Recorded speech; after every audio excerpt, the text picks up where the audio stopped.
What is up, everybody? We got the Clean Hits podcast. This is episode 12 already. And what we're going to be doing today is ranking all the NHL teams. We got a tier list that we made.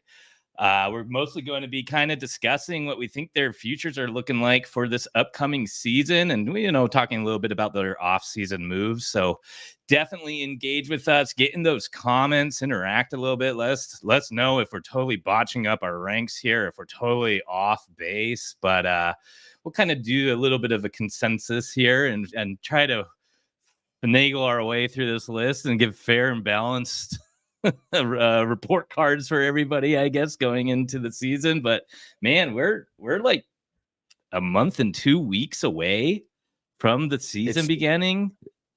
It's that point where you're like, all right, let's wrap this up. Like, I'm getting tired of it. Like, we're so close, but it so far at the same time. It's like, oh my God, it's like we're flirting with it now. I was almost more comfortable in the dog days of summer, but I'm like, no, we got to do rookie camp. And yeah, the longest preseason in sports. It's unreal. Can't stand it still, but that's a topic for another day. Yeah, no kidding, Kenny. Corey, you ready for preseason and training camps and everything, or are you still trying to soak it all in? And yeah, no, I mean, summer in Ontario is basically wrapped. So like, let's get going here, right? Back to school in 2 weeks. So let's get back to hockey. Yeah. It's always when NFL season begins, there's kind of like 2 weeks where I cannot think about hockey still. And then it's like training camp hits and you're like, oh, well, okay, I'm going to shift over. That was fun while it lasted. But and now there's I think the latest thing that came out for Utah was Valimaki's road trip to Utah, which is really starting to make it all sink in about the move that this is happening. Players are getting to location. I think Sergachev is still in Russia. If you've been looking at his Instagram, it's pretty awesome. He's in England. I was going to say, definitely look very countryside, and I would have called it cottagecore. The pictures that were coming out, slowly making his way enjoying it all. What? Slowly making his way west, right? Russia, England, Salt Lake City. Well, it takes a long time to walk a goat, so he's probably got to stop a lot. Yeah. Goat walking goat. Yeah, a couple players already there, right? Like Liam O'Brien and maybe some others. O'Brien just touched down, and they handed him the sushi from the airplane. Like right as he landed in the airport, they got a box of sushi. So wasn't it? I think it's Connor Ingram, right? Who said previous years he'd spent some time there in the off season, so he's probably there already too. Yeah. And then I believe Krause bought a home seemingly like 2 weeks after he announced. Yeah, they've seen some photos and stuff of him kind of getting a lay of the land, figuring out where all the grocery stores and that sort of thing is. So where he's going to take Butterpig for walks. Yeah, I'm gonna miss that dog. Yeah. Oh yeah. Utah fans no longer in Arizona. No, but he'll probably be able to walk around a lot more than in Arizona, because man, I can't give my dog Ned a walk during June and July. It's too hot. Hurts the paws. Anyways, if you are not subscribing, please find us on cleanhits.substack.com. We're going to start releasing our player preseason grades. We did a draft in our last podcast episode, so make sure you check that out to see who we're going to be covering all season long.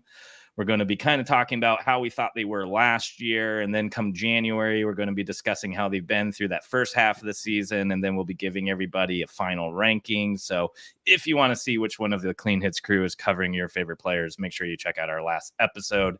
And those player report cards are going to be dropping on our Substack blog at cleanhits.substack.com. We are on X/Twitter at Clean Hits Hockey. We are on Instagram, where Kenny is dropping all the meme rage and our cool, you guessed it, the Utah try to name that player quizzes. Those have been a lot of fun. So make sure you're following us on Instagram. I believe that's Clean Hits Hockey as well. We're on YouTube. We're on Spotify. We're on Apple now. So make sure you're liking, subscribing. All that engagement helps build this Utah Hockey Club community. And you are all obviously a huge part of it. So we love that engagement. We love chatting about it. But let's get right into this team rankings. So our tier list, we got cup contenders at the top, playoff bound, fighting for a wild card spot, the mediocre purgatory section, And then fighting for James Higgins, who is supposed to be kind of the top prospect in this year's 2025 NHL draft class. And at the very bottom here, we got the lone team who will be in the pour one out for the homies tier list. So let's just start off and rest of these Arizona Coyotes. Pour one out if you got one. Crack one open. Pour it out. Our team, our favorite franchise, but we are going to continue to see the resurrected version of this team hopefully move up a couple tiers than where I would have ranked them last season. But I say we just go in the order we have here, which is alpha order, if that's cool with everybody here. Yep, works for me. So first up, we got Anaheim Ducks. This is a team that I've been waiting to see pop off. I mean, this has been a pretty long rebuild for them ever since the Getzlaf and Corey Perry era ended.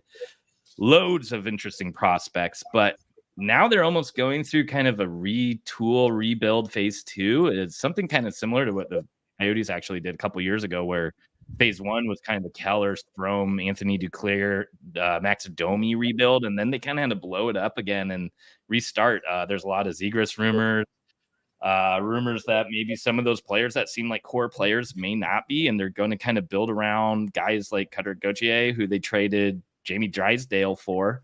They have a solid blue line. Leo Carlson was one of the top prospects in last year's draft. They were able to snatch him up. Shocked the hockey world this year with the Beckett Seneca pick, 3rd overall. But I think that's a little bit of that signaling that I just mentioned, that maybe some of these high-skilled wingers that are currently on the roster aren't the guys they're going to be building around. So thoughts on the Ducks here? I know where I would place them. I still think they're in the lottery. I do there's hope. There's hope coming, but it's a very young team. Down the middle, it's Carlson, it's McTavish, really young team. I hope they rip the Band-Aid off with John Gibson. Like, just finally trade him. He's been in rumors forever. Just get him out the door. Just like kind of put him out of his misery. He's leading the league in saves every year and just trying to keep this team afloat. But I loved seeing Trevor Zegras struggle last year. Definitely a player that I don't like. He only had 5 goals, I think, something like that. So, obviously he's going to. He was injured for a while. Far better player, yeah. But no, I think they're still in that bottom tier. Now, something they might benefit from is, I think the Pacific is probably the weakest division of the 4, so they can steal points from the other kind of weak teams, right? San Jose's in that division. LA is going to be kind of a middle of the tier pack, but they can take some points off of them. They can take some points off of Seattle, but I do think Anaheim is still in that bottom group there. I agree. I also think, they didn't add a lot this offseason. I think their biggest acquisition was like Robbie Fabry. Which and to your point, their young core is way better than their initial rebuild. Like they, speaking of Drysdale, it was Drysdale and Zegras that were kind of leading that I guess that push for the new era. And now, Drysdale's obviously gone. I do like that trade a lot for Anaheim. Because I love Cutter Gauthier. So again, I like the direction this team is heading, but I don't know. And I think there's rumors going around that Greg Cronin is not the most popular guy in the locker room. And so I don't know where that leads to. I know he just got hired last year. But we'll see. If especially younger players aren't resonating with his message as well as they could be, that could be an interesting team to watch. But yeah, long-winded answer. I definitely think they're a lottery team again this year. Yeah, the Cronin thing was interesting because you don't normally get your first NHL head coaching job. I think he's 60 years old, right? And I know he comes from the college background. So we've seen kind of a mixed bag of those coaches who come out of college and have some success, and some who just, it doesn't translate to the pro level, right? And maybe he might be on that second half of that ledger. Yeah, and I honestly think the coaching choices they've made over the past couple of years have kind of kept them in the bottom of the standings. The Dallas Eakin, he was having him there for 2. Yeah, it didn't make any sense. But anyways, let's keep on moving on. I think that's enough Ducks talk for me, to be honest. But Boston Bruins up next. Now, this is going to be a this was a team that last season I wrote pieces and articles about taking their under on the wins column. I really thought they were going to have a heavy drop off after losing Bergeron and Krejci. I think this year they've honestly made more significant moves than they did last season. I mean, last season they loaded up in the trade deadline, added Tyler Bertuzzi, added Orlov, and lost both in free agency. I actually really am a huge fan of the Elias Lindholm pickup for some center depth. I've seen some takes where it's a little bit too much more of another two-way guy, but this is a guy who really excelled in Calgary with some finishers. And say what you will about his time in Vancouver, I just don't know if he got utilized in the proper way, but he should be the guy, top-line center, at least top-line center power play minutes in Boston. And I can see him having a nice resurgence here. I think this is an obvious playoff bound team. I don't think I'm willing to put them in cup contender though. What do you guys think? I think they're cup contender just based on their defense. Okay. You know, they brought in Zadorov. I mean, you mentioned Lindholm up front, but they brought in Zadorov as well. They got Lindholm back there. They got McAvoy, Carlo. It's just really solid, right? I think the one spot on the roster that kind of needs one more piece is that right side up front. Now, the challenge in Boston is they don't really have the prospects to make those moves, right? Like they've been so good that they haven't had those high picks. Drafting has not been that great either. So they're kind of don't really have the assets to move. So don't know if they can really shore up the roster any more than it is. And I mean, I guess the other thing too with Boston now is all this Jeremy Swayman rumor talk. They don't have Allmark anymore as well. But I mean, I think they'll just get that resolved at some point here. Yeah. And I think any time that you have Pastrnak up front, McAvoy on the back, and then a goaltender like Swayman in net, you are always going to be a cup contender. And I think that they did very well. I mean, you saw how they did last year with I don't want to say little to no center depth, but just not big names at center. And like Morgan Geekie, he had a great year for them. So and I'm a big fan of Jim Montgomery. I'm a huge fan of Jim Montgomery. So it's I think, again, with the pieces that they added, the Elias Lindholm, Nikita Zadorov, and I actually don't mind Jonas Korpisalo as the backup either. Yeah. I think he, it's a good 1-2 punch. So, they did lose Jake DeBrusk, Linus Ullmark, obviously. But I think this team actually took a step forward. And under Jim Montgomery, they're going to be dangerous. So cup contender for sure for me. All right. I will allow it in the cup contender since I'm outvoted here. But once we get more cup contenders in there, I think they'll probably be at the back of that tier. Shout out to Mark from the Black and Gold podcast. He's a big supporter of the Clean Hits podcast. I know he'll probably love seeing them right up here at the top. But Mark, right along, Buffalo Sabres. Not much news in the offseason for the Sabres outside of that Savoy trade where they landed one of the McLeod brothers, which would be a nice kind of 3C for them. I think they're one of those teams where outside of goaltending, they don't need to do too much tinkering. They're kind of in that Anaheim position of a wait and see, but I think they're much further along. Obviously, Tage Thompson looks like one of the top centers in the league and will probably be there for a long time. Product of Mr. Armstrong, by the way. I think the original Daniel Boot. Exactly. Danny goals, Tage goals. They have a nice ring there. I think this is a team that I think will be fighting for a playoff spot, to be honest, or a wild card spot. I think this is one of those wait and see teams that have gotten better and better.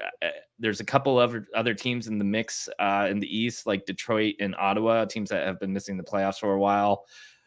I personally really think Buffalo may be my favorite out of those three. The goaltending is still the big question mark here to see if Levi can really take that next step, maybe gain some confidence there. But they got Luukkonen as well, right? And he got that big. They did. Extension. Yep. I almost kind of wonder if is Devin Levy maybe the next Bill Armstrong target if he's really lasered in on this young goalie thing, right? I don't know. Yeah, if Luukkonen's the actual real deal. Yeah. Only thing playing against Levy is he's not very big, right? But still stops the puck. Yeah. Lindy Ruff back behind the bench. I mean, that may be a huge morale boost. I think there's probably some mixed reviews there, but I think you got it there with the division, though. I think that's the biggest thing playing against Buffalo. I do agree that they are a lot like Anaheim, where they're younger. I think they're more ahead than Anaheim, but at the same time, for Buffalo to take a step forward, someone else has got to take a step back. So that would mean a Boston or a Tampa or maybe even Toronto. But those teams I don't think they're taking a step back quite yet. So there's only so many playoff spots available. So I think this is going to be, I guess this would be 14 years of no playoffs in Buffalo. Yeah. Oh, jeez. Rough. Yeah.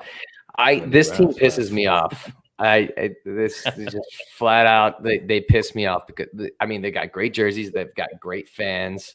I have a little bit of a beef with them because they would always out tank us, and it would just always just drive me nuts. But this, for the purposes of this ranking, I mean, you have to get rid of Jeff Skinner. I get that because of his contract, but like, who did they bring in to replace him? Yeah, that's a great, lot. The great Jason Zucker. Yeah, exactly. Right. And they paid him a lot. I mean, didn't they pay him like $5 million or something like that? Close to it, right? Zucker got $5 million. That's crazy, right? Yeah, so, especially based on last year.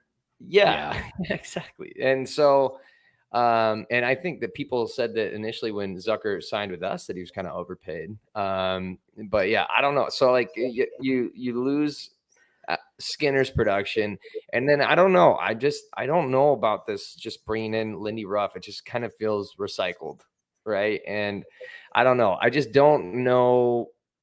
For me personally, and this might be a little too tough on them because I do like their pieces. I'm a big Tage Thompson guy, but I think they're in purgatory, mediocre purgatory for me. Again, I don't see them taking another massive step. All right. Let's leave them here. I think as this pans out, maybe they get bumped up to the end of that fighting for a wild card, but I do have to agree that division's tough. That conference right now is pretty stacked.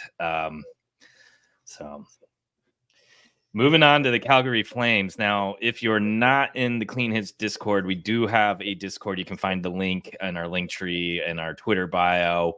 We got some Calgary fans in there that are pretty vocal. They're shout out to Rod, shout out to Sir Lunatic, I believe is the screen name. Awesome guys. They bring a ton of insight for both teams. They're kind of dipping their toes into the Utah side of things as well. I think we could all agree that this goes straight into the fighting for James Higgins, though, right? There's no question here. And right now, I mean, they may be at the top of this tier. Now, they still have some nice pieces like Rasmus Anderson, Kadri's still on the team, Huberdeau still on the team. And a lot of the pieces that they initially started bringing in when they were doing the trade-off were younger players who could be on the roster right now. So there was a moment here where I thought maybe they were doing more of a retool. But since the Markstrom trade and obviously the Hannafin move for pretty much all futures, it really started to change. So when they first moved Elias Lindstrom, got some actual impact players back. I wasn't totally sure which way this was going, and now I think they're clearly tanking. Yeah, Calgary's kind of in this weird situation, right, where they're rebuilding, but they're not really calling it a rebuild. And they're going to get worse too, right? Because I mean, you have to think Anderson's going to move out at some point. They brought in Mantha on a 1-year deal, which is like, okay, we'll give you prime minutes, and then we'll dump you at the deadline for a pick, right? So he's going to go out the door. This is going to be a team that's in the lottery in my mind. Yeah. I mean, I love some of their pieces. That Sarangovic. Sarangovic had a really nice season at the end of the year. Yeah. And I love Dustin Wolf as a prospect. So it's gonna be interesting. I do think that this would be a fun team to watch this year because one, they are gonna be fighting for potentially first overall. I agree with you guys. They're probably the first one circling the drain. And you add Higgins to that mix, and then they drafted which high defenseman did they draft this year? Was it Prague? Yeah, correct. Yeah, he's going to be exciting, right? So they've got a lot of good pieces for the future, and if they add Higgins to it, it's just going to be amazing. And I agree with you guys. You know, they can potentially ship off Lamborghini, who went back to them this year. Mantha, those guys will all get them some assets at the trade deadline. So Calgary, while it might be painful to watch your team this year, we definitely understand that sentiment, by the way. It's gonna be a bright future for you guys. So I'm excited to watch, but yeah, 100% fighting for James Higgins. Yeah. And I think it's interesting because that core is going to kind of feel like the same thing the Coyotes Utah Hockey Club is, where there's going to be these more established players who are still on the younger side. So Clayton Keller, for instance, Schmaltz, where those were some of those pieces that kind of came over when they first started retooling. So the Sharon Govich, I'm trying to think of the guy they got from Vancouver for Elias Kuzmenko. I was, for some reason, I had a B for his last name, but yes, Kuzmenko. So guys who can produce, they probably aren't going to be as elite as a player like Keller here, but if they're still able to help supplement the newly drafted players, those players that are coming up, I think that will help kind of expedite a rebuild, unlike Anaheim, where it got totally stripped down. And we're kind of seeing it in Utah, where it looks like these may be the only 3-4-ish years of true pain. But is there any way Calgary can get out of that Huberdeau deal? Nope. Is that the worst contract in the league? That's pretty. It's got to be up there, right? Yep. I mean, San Jose got out of some pretty bad ones. Yeah. But Carlson did put up like he won the Norris. Yeah, historic season. So I think that made it a little bit easier. And I think Dubas just sees one stat and he's like, oh, yep, I got to get the guy. But they had Burns and Hurdle on top of it. And I know Hurdle's a much younger player than Burns, but that's a long contract. And you knew Vegas was going to get him. Oh, God, that frustrated me so much. Oh, my gosh. But, yeah, exactly. Right. We all have a little disdain in our voices there. This is an interesting one. Carolina. Cup contender for me last season, but I am not expecting them to be able to get out of the East anymore. Yeah, I've kind of taken a step back from them. They didn't really do a whole lot in the offseason. They've always kind of been this contender who's never really lived up to the expectations. They're still kind of lacking the star power. They brought in Kuznetsov for a bit, right, from Washington, but now he's gone. So, I mean, they do still have Aho up front, and Svechnikov is there. I know he missed some time. But I don't know. The defense has kind of gotten worse. Freddie Anderson, I mean, he's going to probably split time with the Russian goalie there. But, I mean, Anderson's missed so much time, too, with injury where I mean, you can probably put Carolina in that cup contender tier, but I don't think they're going to win it. So maybe they're in that next one. I'm not even ready to put them in the cup contender tier. Yeah. I'm going straight to playoff bound. I mean, I think that the defense is much worse. I know they added Gostisbehere back into the mix, but their youngest really defenseman is 28. That's crazy. Wow. Yeah. Orlov 33, Slavin 30, Burns 39, Walker 29, Gostisbehere 39. Wow. Chatfield 28. The Walker pickup was nice, but I don't think it makes up for what they lost. Yeah. I don't know, though. Carolina always finds a way to be a cup contender. And I don't know if that's a testament to Rod Brindamore. And yes, while I agree, losing Pesci and Brady Shea, that's two huge pieces. And I still don't understand why they didn't. Yeah, exactly. I still don't understand why they didn't hold on to at least one of them. Especially if you're replacing one of them with Shane Gostisbehere. And no disrespect to Ghost, I love Ghost. I think he's a very underrated player, and I think I would have actually liked him on Utah. I actually love both of their pickups. I wanted Sean Walker. I wanted Utah to target Sean Walker because he's a defensive defenseman, underrated. And Shane Gostisbehere is the polar opposite. I mean, he's an offensive defenseman. So I don't mind their additions, but I do agree with you guys that what they lost definitely outweighs what they brought in. So yeah, I'm kind of with you, Brad. I think now that I talk about it, initially I had him as a cup contender, but now that I talk about it out loud, I think playoff bound is probably the most fitting tier for them. The other thing with Carolina this year is now they've dove headfirst into the analytics, right? Don Waddell's out. Eric Tulsky takes over as the full-time GM. They still need to re-sign Seth Jarvis. And we know their owner is very involved. Hopefully it's not a case where, it's penny pinching and they piss off the player, but they still need to re-sign him. Offer sheet. Come on, Bill Armstrong, offer sheet. Wouldn't that be a sweet Carolina has been a target of offer sheets before too, right? Yeah. So yeah. What if Montreal got them back? That Kotkaniemi contract's not looking so hot, considering they had to give up two of their top defensemen because of cap purposes. That's when being also petty. That Orlov contract's not looking all that hot either. No, that was kind of weird. That was a strange one. Yeah, agreed. That's I'm not even going to. I'm sorry. That's when being petty, like with the Kotkaniemi thing. The karma kind of came back. I mean, I get it. It was funny, but I mean, karma is a bitch. Yeah, exactly. For real. I guess here. Wait. I think this means it should be like this, where Calgary should probably be at the bottom here, but Chicago Blackhawks. I mean, we know what they are. It's not there yet. Tyler Bertuzzi, nice ad. Speaking of Carolina, Teravainen, bringing him back, nice piece too. But there's the goaltending's too bad. The blue line is just awful. Bottom 5 in the league.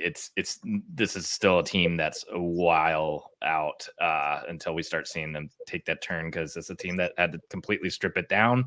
Bedard, I'm sure, will have another fantastic year. One of the most exciting players of the league. This is obviously in a very, very exciting prospect pool or under 25 pool. It's not there yet, and they're going to be able to add another solid piece this year. Anything else need to be said on this, or should we move on to one of the most interesting teams? Only other thing about Chicago is they're getting Taylor Hall back this year, right? So that's good news for Bedard. He'll have somebody. I mean, he's not on Bedard's level, but at least it's a lot closer than playing with Nick Foligno or Athanasiou or one of those guys, right? So, but no, this is obviously this is all a lottery team. Yeah. One interesting thing, just kind of looking at the logos, though, I don't think the bottom teams this year are nearly as bad as they have been the past couple of years. The NHL in general right now feels like there's going to be a much larger group of teams who are able to put up, in the 70s to 80 points.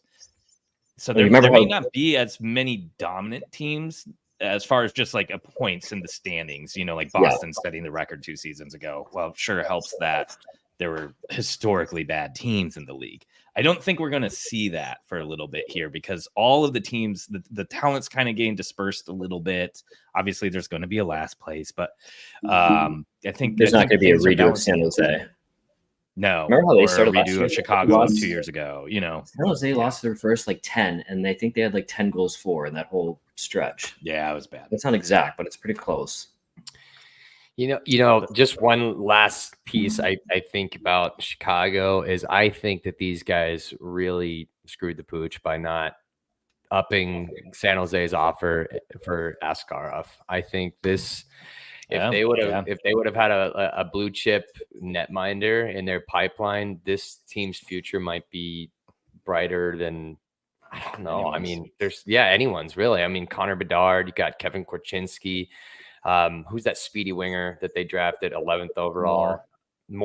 Oliver Moore. Although that's probably who they would have had to ship out to San Jose based off of the return that San Jose got. But still, I really think that this would have been the ideal destination for Askarov. But that was the only thing that I really had to add on them. Fighting for James Higgins for sure. Be an interesting team to watch over the years, though. Yep. Now Colorado's up next. Are you guys willing to put them in the cup contender area or just playoff? I think they're one tier below that. I think they're a little overrated, to be honest. They do have 2 MVPs on the team in my mind, and obviously McKinnon and in Cale Makar. But then and Rantanen. Rantanen's there too. Okay, but then who do you got? You got, Jonathan Drouin had a really good year. Is he going to do the same? You have Landeskog. I don't even know if he's going to play. Yep. Nichushkin, who knows? Yeah, he could be out for quite a while. There's always the question marks in net there. So I don't think they're a cup contender. I can't put them there. I think they could be near the top of the playoff bound tier, It's too many question marks. Now, can McKinnon, McCarr, and Rantanen lift this team up and win a cup? Maybe. I mean, those are three of the top players in each of one of their positions. McCarr may be the best defenseman we see in the next 20 years. But is it going to be enough? I just don't see the depth to help them. Some of these trades, the new Hook trade, I called it at the time. It felt a little too soon to be moving a guy who could be a cheap NHL center. Getting what's his name from Buffalo? I'm blanking. Middlestat. Yeah. I mean, that if you think of the whole new Hook to Middlestat thing, it's just shuffling around chairs. Yeah, very similar player. Didn't think of that before, but it's true. And then so you have McKinnon at number one center, which is amazing. Mm-hmm. But then you have Middlestat, which but then Ross Colton. Maybe he takes another step, but yeah. I mean, Utah fans can't really say much about center depth, but I mean, this is a big drop off from 1 to 2 to 3. Yeah.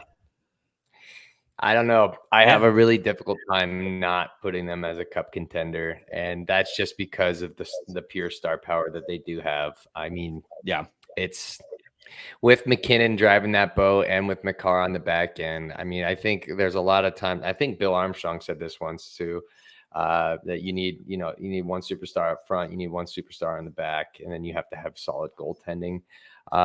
They have a couple superstars up front.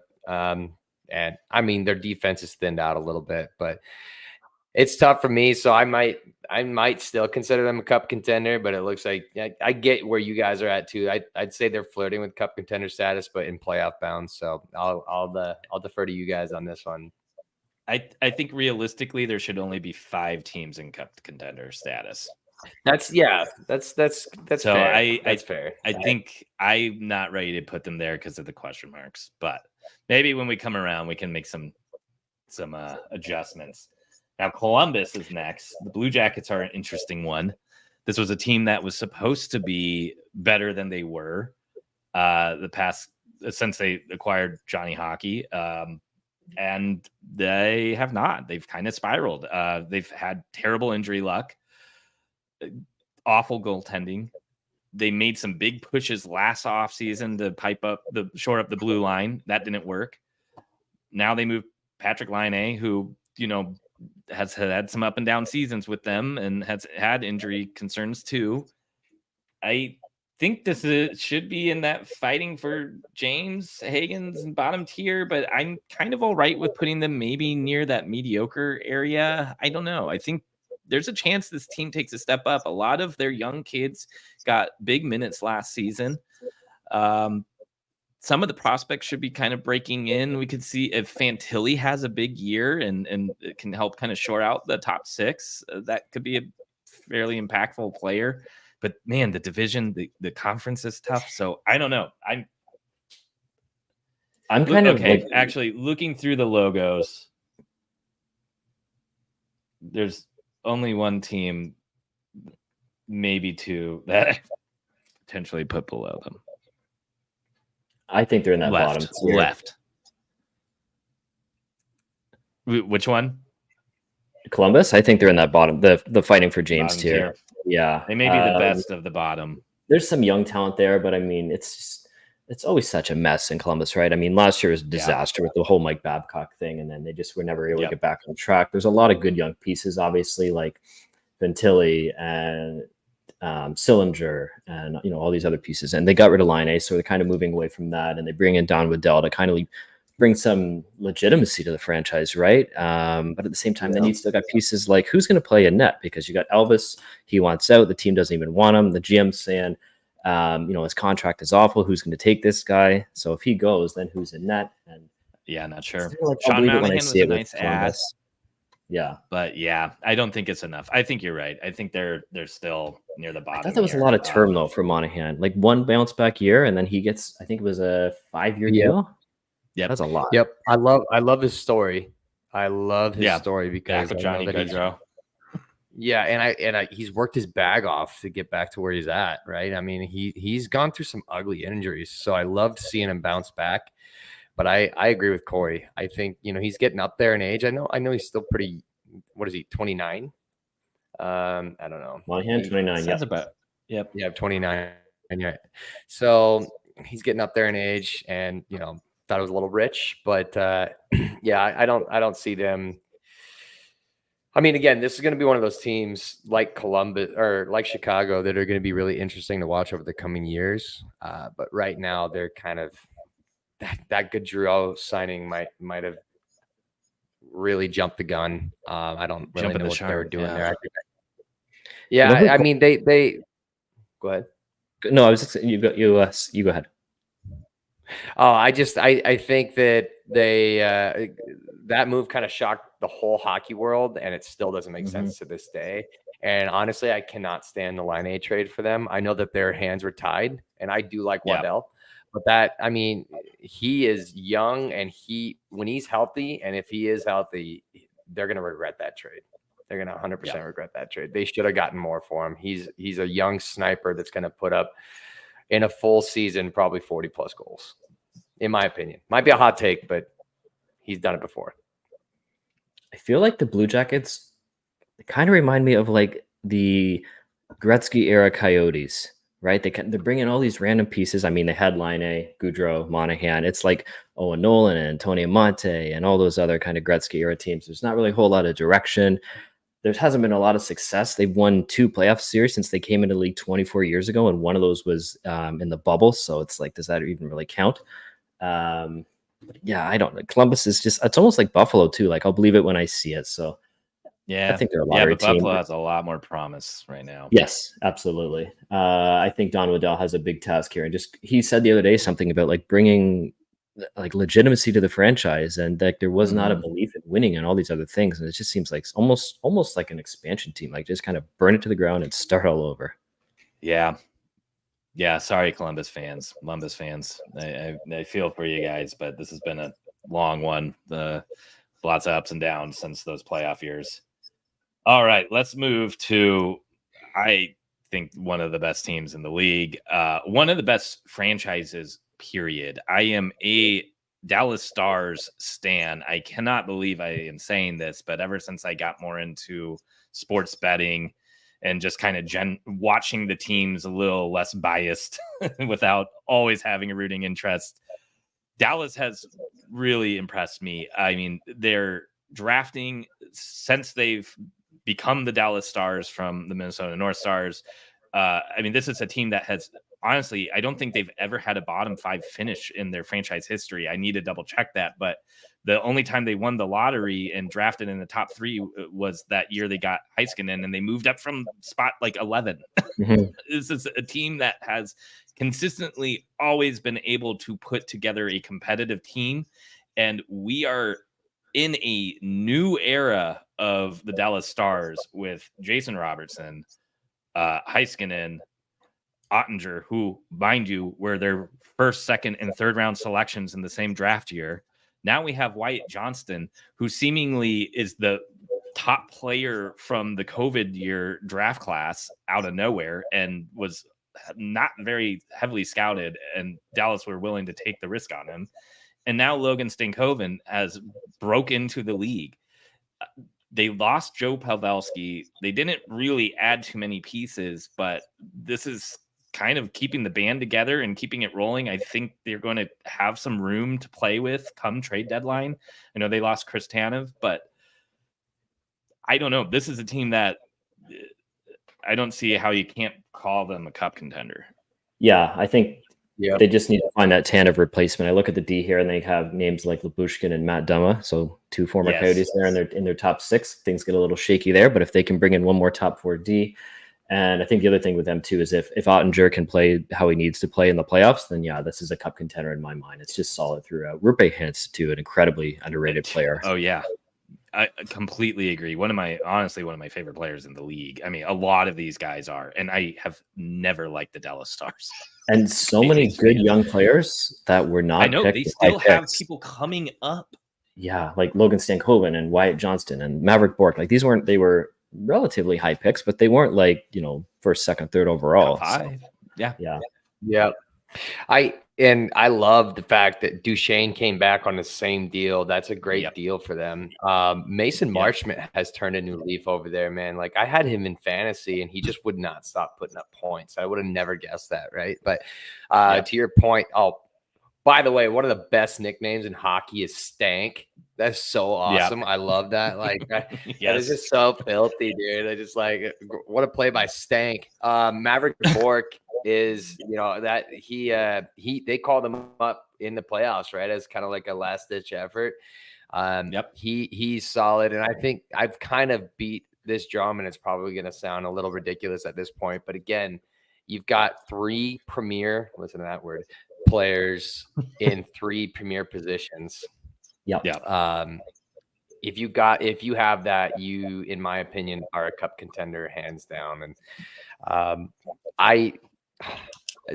you hear this every year, but this team is, I could see them winning the cup for sure. I can too. If Ottinger can put it all together, I really can see them potentially going all the way, or at least making a finals appearance. Now, don't forget they were in the finals in the 2020 season, right? In the bubble season. And I think last year they lost out to Edmonton, right? I think they were just gassed from Vegas the previous round. I mean, Vegas is not an easy out, so there was kind of all in to take them out, and then going to Colorado right after that. That's right. Like that was the hardest path to the cup. So, but it's also going to be the same this year, right? Trying to come out of that division, so they're going to have to take out a Colorado or a Winnipeg, or it's not going to be easy. No. All right, moving on to Detroit Red Wings. Is the Yzer plan working, guys? I do not know. I feel like they have to be our first inclusion of the fighting for a wild card spot. They're a little bit outside of that purgatory area. Yeah, I think they're kind of in that middle tier. I mean, to me, the biggest thing with Detroit is, I mean, they bring in like him. Like, why can't they figure out the goaltending thing, right? They bring in Cam Talbot. They had James Reimer forever. They still have Alex Leon. They had Ville Husso. It's like when you have, they have signed Jack Campbell. So it's like when you have 4 goalies, you don't have 1 goalie, right? So you got to figure that out. Yeah. I think they're banking on, what is it, Sebastian Cossa? I don't know. I don't know. Honestly, I don't. But he's still a couple of years away. Yeah.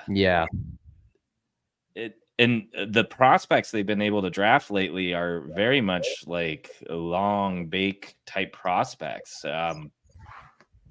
It's going to be interesting. And now they have not had much draft luck. They obviously did not win any of the lotteries, but Lucas Raymond's starting to really turn around. I thought he had a really great season, and his end of the season was pretty impressive. He had a little bit more piss and vinegar than I've ever seen out of him. Sider still looks like a great pick for the 2019 draft, but I thought he took a step back last year. He was a little bit over his head, maybe. I mean, this is a team that's just built with kind of mid-tier players, and Larkin, Raymond, Sider are kind of the only true bright spots that look like they can be top-tier players. I'm surprised Patrick Kane re-signed there. I would think I know he's got his cups from Chicago, but I'm sure he wants another one. So like he's betting his horse on Detroit to win the cup. I see that. I kind of agree with you guys. I mean, it's such a frustrating team. I like Yzerman as a general manager, but how much more leeway do you give him? I just think it's kind of getting to the point where he goes in with the same game plan and just changes out the players each year. Like, I'm gonna have this little protein shake of players that are, top 6 wingers or et cetera. And, this mix is going to make it happen this year. And it just doesn't seem to work out that way. So I think if they miss the playoffs again this year, it'd be really interesting to see what Detroit does with Yzerman. Because I think the fans are getting frustrated. Yep. Shout out to Anthony Tony B. Game to game, you don't know which version the Wings are going to get. I would have to agree. This was a team that was near. I think they were. I would need to pull it up on shotprops.com, but were near the bottom for goals against, even though they were near the top for goals for all season. So they had those big swings of games where one game I think they were top 3 for goals for maybe the first 2 months of the season. And then the power play cooled off, and one day they could win 5-2, and the next game they would lose 3-8.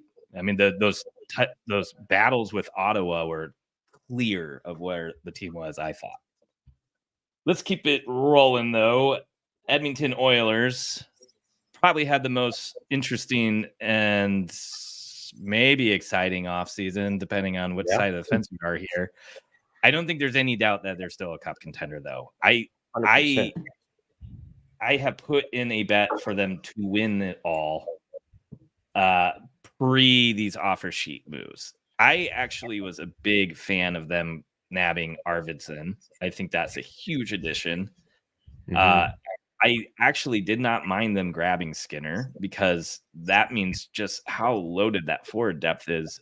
But that was all before St. Louis sent over 2 offer sheets for a young burgeoning top 4 defenseman in Broberg and a young, maybe bottom 9, middle 6 forward in Dylan Holloway, both former first round picks. Broberg was number 4 overall in 2019 or 5 or something like that.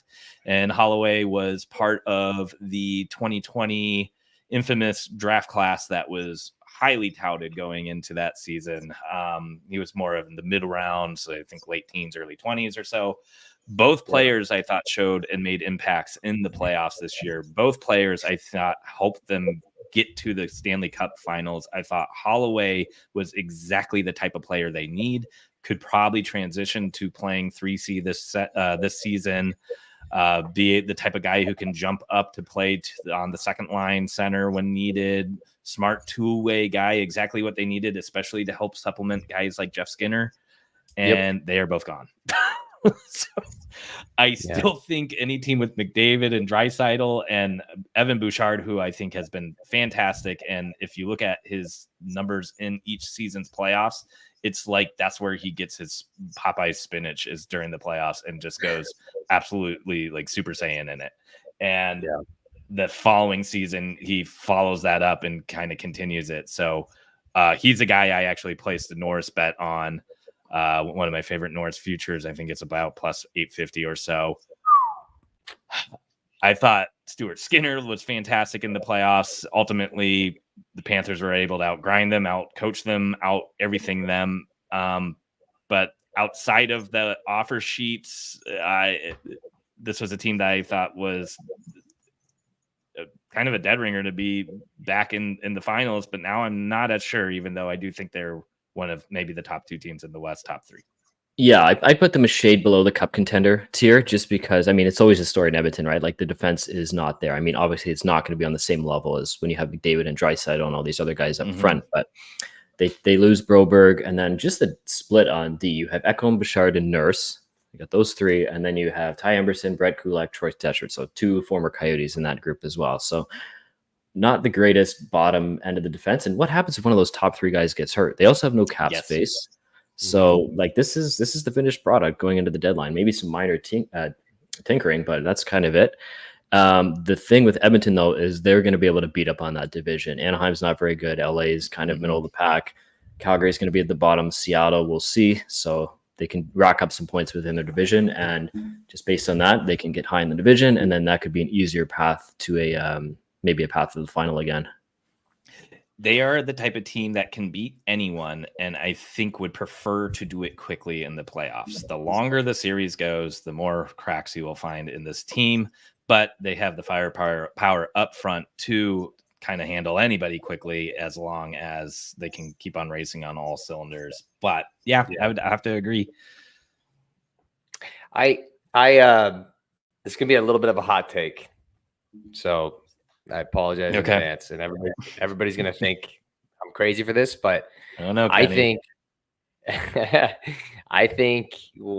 so. I agree with you.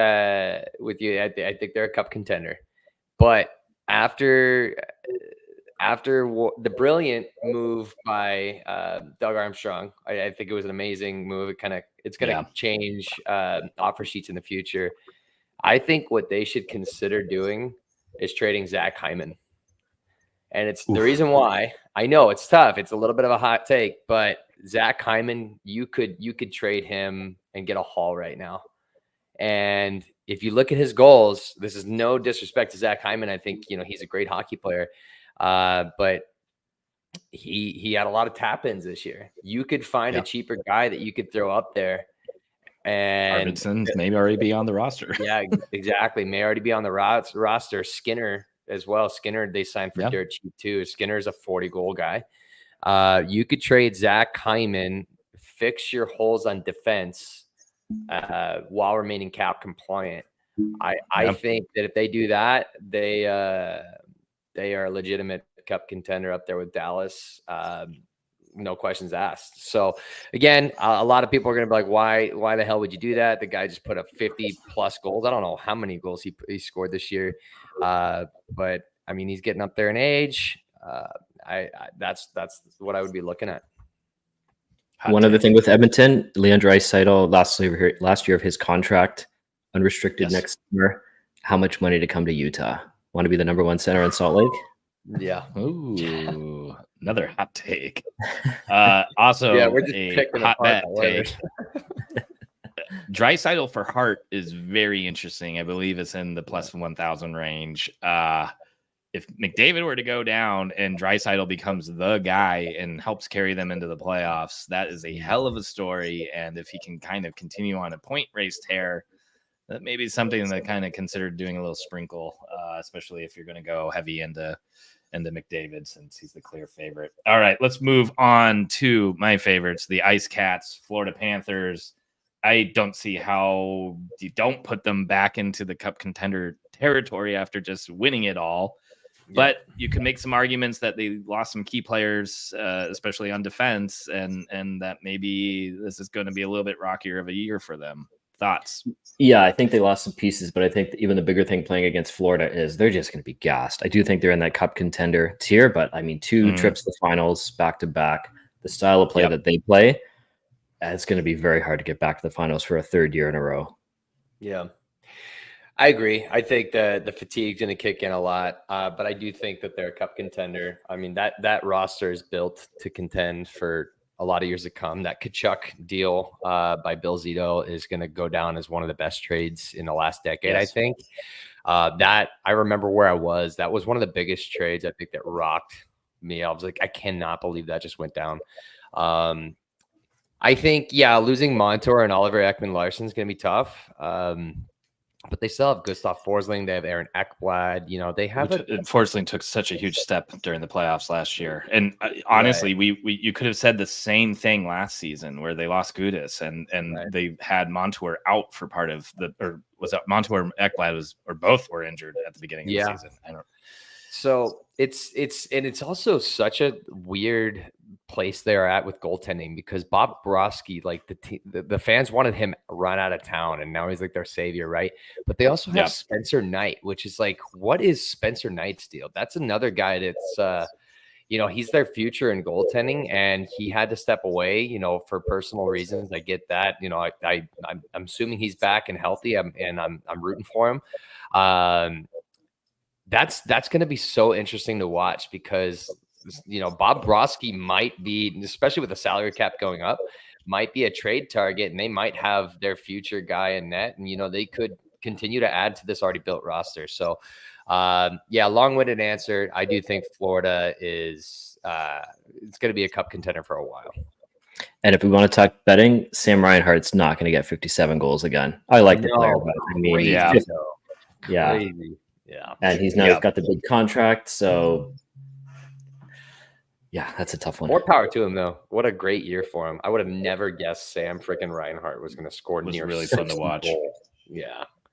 That's crazy. All right, before we move over to the Kings, we got a comment from Rod Anderson. Oilers have not won the division since 1987. That is crazy to me. I did not realize that. And as one of our favorite Flames fans from our Discord. So Of course he knows that. He's got that tattooed on him somewhere. Exactly. Los Angeles Kings, I think you got to put them for fighting for a wild card spot at the very least. But this is a team that has a lot of question marks to me. Losing Arvidsson, I think it's going to hurt. I know he was out pretty much all season for them, so obviously they know they can perform without him, but that is some depth on the forward position, which they are a little bit more weak on to begin with. This is another year where Kopitar and Doughty are older. Goaltending is not addressed at all. If anything, it's shakier than going into last season. I could honestly, and I love to say it, I will say it every single day, see the Kings missing the playoffs. But I think right now, going into the season, they're definitely going to be fighting for a wild card spot. Yeah, I think they're fighting, especially in the Pacific again, right? Like that's the weakest division. Somebody's got to finish third in the division. It could be them. I would disagree on the goaltending. I mean, Darcy Kemper had a down year in Washington, but it was only 1 year. He can bounce back in LA, especially with the style they play. He's going to reunite with the goaltending coach there. I mean, look at the season they got out of Cam Talbot. I mean, if Kemper can replicate that or just do it a little bit better, and just the style of play that they play, they're gonna have to grind out these wins. And then up front, you're gonna slowly see, I think, Quentin Byfield is gonna take over this team. Yep. Byfield and Clark are going to be kind of the ride or die for this team for the next couple of years before that's they get the a new little extra help. Yep, exactly. Yeah. I was just going to say that new Kopitar and Doughty. Maybe.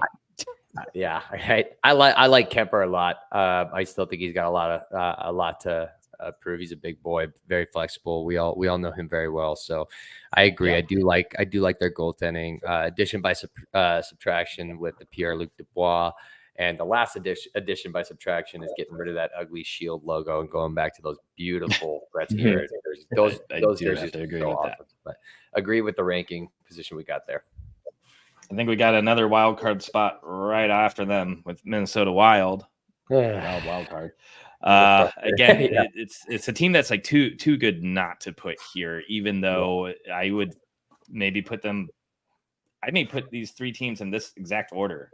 Maybe Kings above Detroit, but Brock Faber. Speaking of, a snafu by the Kings. That Faber trade is going to haunt them a little bit. But Faber looks fantastic. I mean, this is a kid that could easily be a top 10 defenseman in the league for a long time. But this is a team that is still paying off Zach Parise and Ryan Suter's contracts. This has held them back for seemingly a decade now. Almost $15 million on those two this year. It's crazy. Yeah, I think I was in my mid-20s when that trade happened, or when they both signed, and I got a lot more gray hairs now. Same day that LeBron made his decision. Do you remember that? Yeah, the same day. Yeah, crazy day in sports. Yeah, it was. Same day that Mike Ribeiro signed in Arizona. Yeah, bit of a gap between those players. Yeah, exactly. But this is pretty much a typical offseason for the Wild, where they don't get to do much because they're kind of cap strapped. But luckily, this is a team much like Dallas that drafts all the time really, really well. And I think pretty soon here, I think this team with the new young core developing and coming out could really break out from this kind of fighting for a wild card spot continually tier, and maybe would be a team that's another big acquisition away or two from kind of launching into a cup contender, a la the way the Panthers did a couple seasons ago. Definitely a team that I think is on the rise, especially when they get a little bit more flexibility, even though they're getting a bit older. But I think for now, it's probably another year where they're kind of fighting for a playoff spot. Yeah, I think that's hang on. They'll get in. They're not going to be in the playoffs for very long. And then this is kind of a hold year, right? And then next year, those Parisian Suter cap hits are still in the books, but they're going to fall from almost 15 million to basically 2 million. So they're going to free up all that money, and then they can make some serious additions to this team. Yep. And I still agree with the moves. I know it was ballsy to do by Bill Guerin, but I would have done the same thing. I think the buyouts were necessary, and it's only going to hurt for a couple of years. But I agree. I think they're a wild card, no pun intended. And they are just a fun team to watch. Look out for them in the future because of the pieces that they have. I love that Middleton guy as well. And then they, I forget their netminder that they drafted same year as Kosha, I think. God, I forget who they have. He's he's a high-ranking goalie prospect that we'll watch out for. I think his name starts with a W. I'm drawing a blank too. Walstead, Jesper Walstead. Yeah, look out for him. Yeah, be good. Yep. So, moving on to Montreal Canadiens, Les Habitants. I am kind of in between that mediocre area or fighting for a playoff spot at this point. Mediocre. Okay, yeah. I'm putting them ahead of Buffalo though, but I would not be surprised if these guys are knocking at the door too. The Patrick Laine trade we just talked about, they didn't have to give up anything for it. They may have just added a 40-goal scorer to this team. Slavkovsky really had a hell of a season by the end of it last year.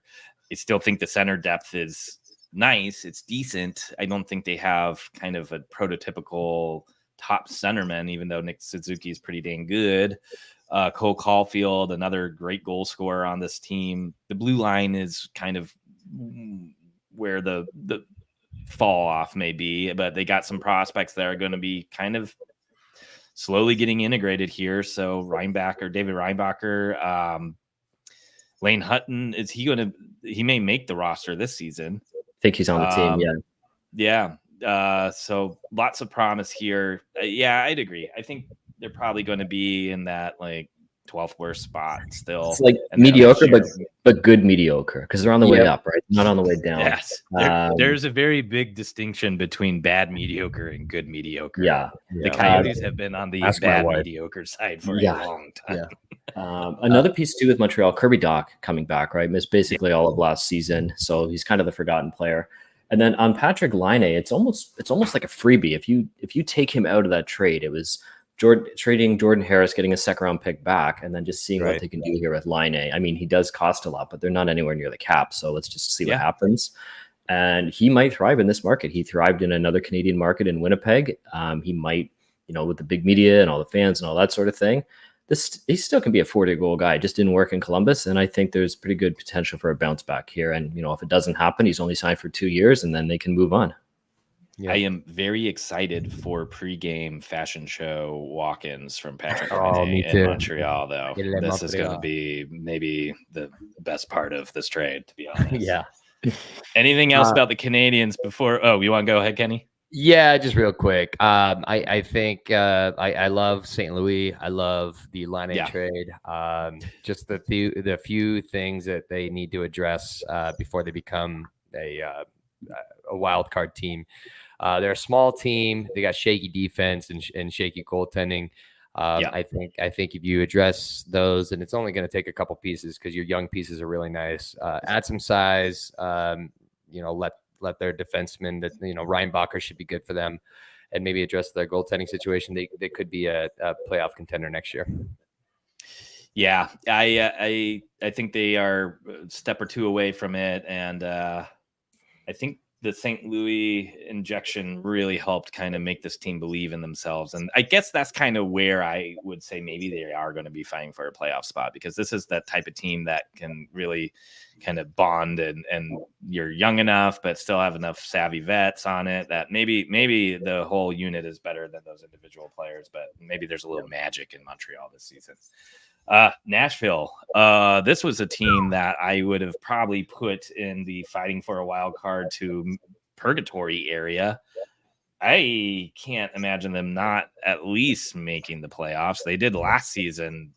It wouldn't shock me. I didn't expect that. And you have pretty much that whole band still together, and added Stamkos, added Shea, and you added Marchessault.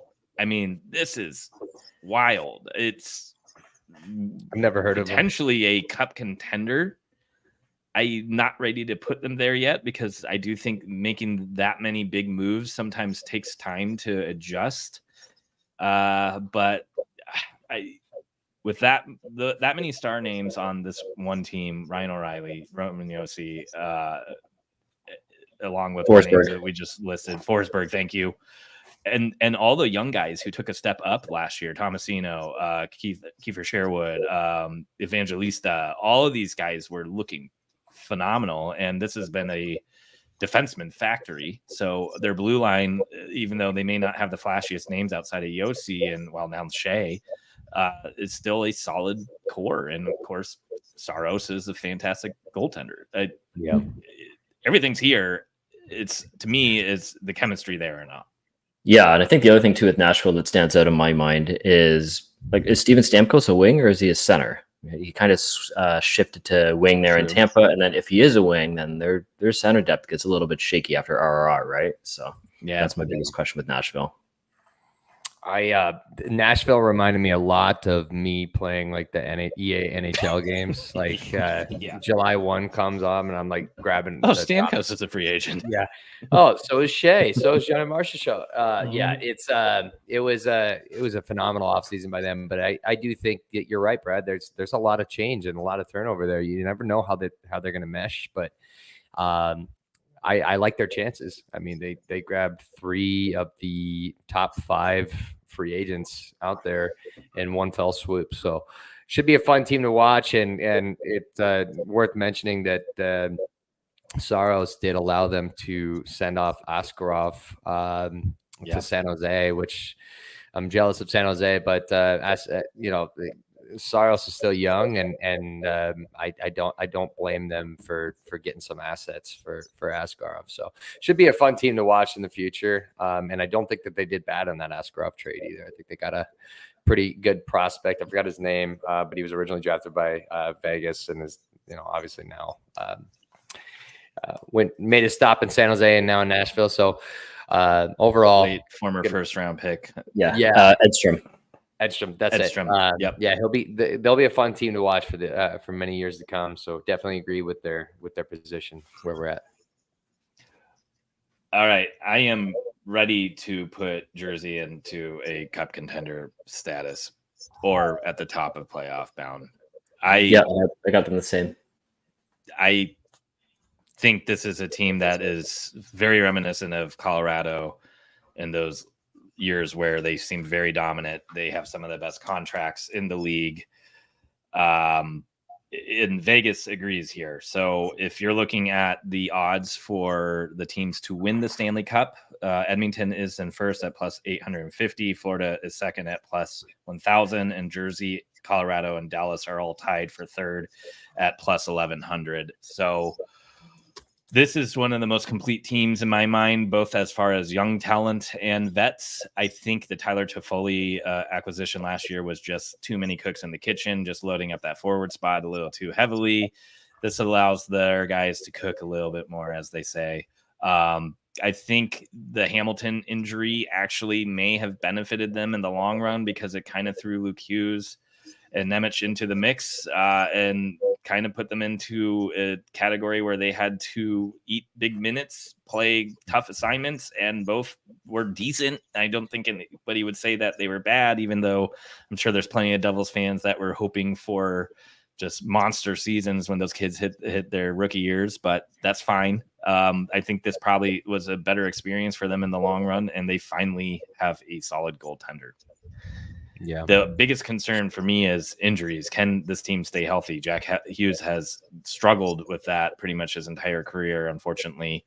But outside of that, I mean, this is maybe one of the most dynamic, young, up-and-coming teams, and all those pieces are kind of hitting right now.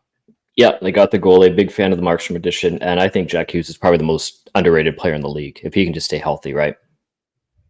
Yep. Yeah. I do. I would have had them playoff bound. I just think if we're going with the 5 teams as cup contenders, I like New York Rangers better than them. But I do think that they're the additions that they made, and Jack Hughes is so phenomenal. And I agree with you. The injuries are a little scary. And then Markstrom, as much as I like him as a goalie, he had some tumultuous years, so I don't know which Markstrom they're going to get. But yeah, I do think that they're up there. I just think that I would have thrown New York Rangers over them in the Cup contender. Yeah, and maybe we'll make some adjustments as we get here, but I don't know. I think we got a very, very strong Devils team here. And also, if you're on the betting side of things, Jack Hughes shots on goal prop, just smash spot all season. Run that thing, ladder that thing up, take the alt shots when they're playing against good teams. That kid just rips puck.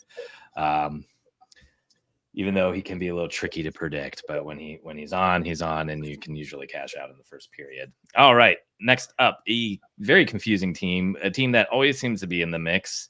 In fact, we have somebody in the comments, Isles Meetup, Salt Lake City. So it sounds like we got a fan of both Utah and the Islanders who kind of agrees with us that this is one of those ones that's hard to project. I'm going to say fight for a wild card spot, but a couple bad injuries and this team could be struggling, let's just say. I don't always have the most thoughts on the Islanders. My good buddy NZ from Betting News definitely does, and his infamous quote of Sorokin is caked. But a bounce back season by Sorokin could easily put this team in the playoffs, definitely fighting for a spot, but a bad season from him, and gosh, I don't know what happens. Yeah, I think the goaltending and the defense is going to keep them alive. They'll be better than that bottom lottery tier, but outside of 2 or 3 guys, they just don't have the offense. It's a boring team, right? It's very like Lou Lamoriello is trying to rebuild his 2000 Devils teams, and we're so far gone from that. So, I'd be interested. Oh, sorry, Corey. No, all good. I'd be interested to see what Patty Waugh can do with the team. I did think they got a little more exciting when he came. Yeah, but and I don't know the caked comment. I don't know what that means. I cake means something different to every person you think about, but or that you talk to. But I think Ilya Sorokin is a top 5 goalie in the league. So as long as he's there and playing at the level we all know he can. I always think that they're going to be fighting for a playoff spot, but there's just always something with the Islanders that, again, they're so boring and they can never find that. They're a lot like the Hurricanes, in my opinion, where, Hurricanes are more fun to watch, but they're missing a piece, like the star power piece to get them into Cup contender status. So, but it's hard not to include them in the playoff races. I think hot take for the Islanders is Lou Lamoriello is going to retire at the end of the year, and Patrick Waugh is going to be both the coach and the GM. Oh my God! Imagine he wants to do that forever, and this is going to be his opportunity. I could see it. I could see it too. He did that with the Ramparts, right? Yep. Third, and New York even team. In Colorado, he was kind of like assistant-ish GM, right? Yeah, so. Right. I definitely think playoff bound, maybe at the top here. I could make an argument for a cup contender for the Rangers. I think this is Kenny's argument right there, right?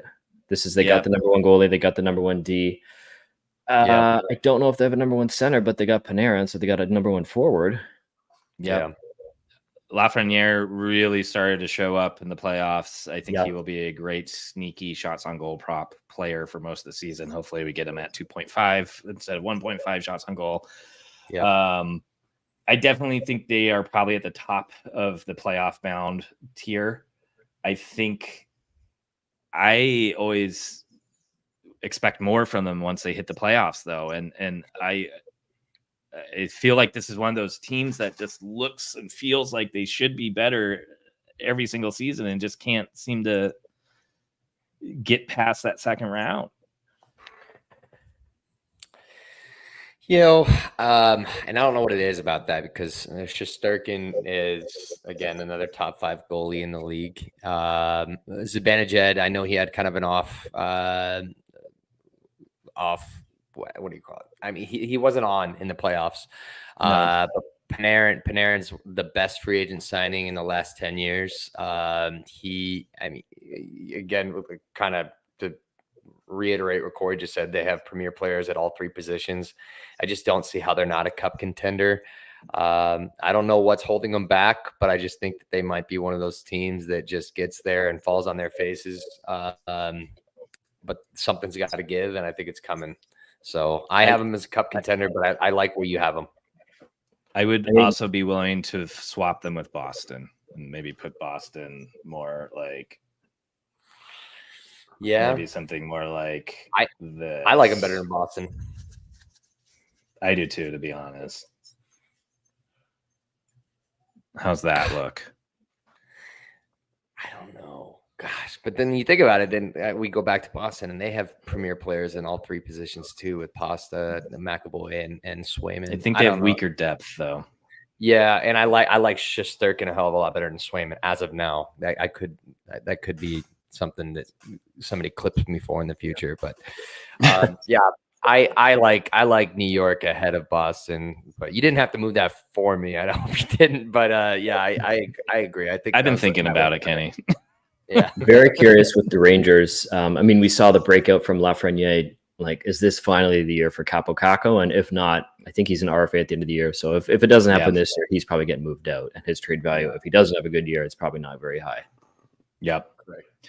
All right, Ottawa Senators. Man, a team that I was very excited about last season. Brady Tkachuk is one of my favorite players. Tim Stützle, another one of my favorite players. But oof, one of those teams that just can't seem to find a way to make all the puzzle pieces fit. And that blue line going into last season looked really good on paper, but had some struggles with injury. I mean, the entire team looked good on paper, but outside of maybe goaltending, they finally may have shored that up by adding Ullmark. Mm-hmm. I think they're definitely in that fighting for a wild card spot, and I'm willing to put them maybe even ahead of the Wild. I don't know if they're that good. I think they've kind of already should have taken the step, but they haven't done it. I mean, Ullmark is going to be a huge upgrade in net. Defense is kind of split, right? Chychrun didn't work out there, and then they get Nick Jensen for him. Well, I think that's a downgrade. I didn't get either. I definitely agree, but I don't think they need. I think and Shabbat is enough, to be honest. Yeah. And I mean, they're kind of like with Buffalo, right? Where for them to make a move up to the playoffs, someone in their division has to come down.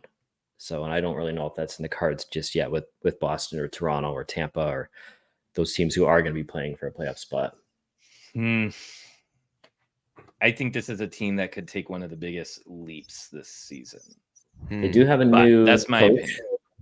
That's another piece there too. So it's kind of a new. I think this is the first full year with the new owner, new GM, kind of a new facelift for the team. So Stützle just didn't seem right last season. Yeah,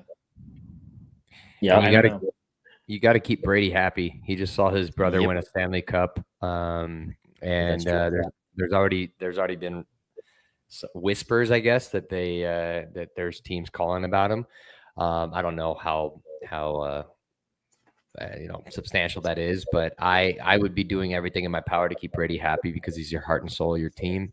I didn't mean to cut you guys off earlier. I didn't get either Jacob Chychrun trade, not the one where they acquired him from us, and not when they shipped him out because they were already heavy left D and they needed right D, which is why they acquired Nick Jensen. But I think they got hosed on that deal, and we'll take Danny Goals all day for that. But I do think that you guys are right. I think that they're going to be fighting for a playoff spot. I don't think they're mediocre anymore. But if they are, watch out. Big changes coming. We can move things around as we get through this too, but let's move on to the Philadelphia Flyers, who I think go straight into that purgatory area and maybe near the bottom.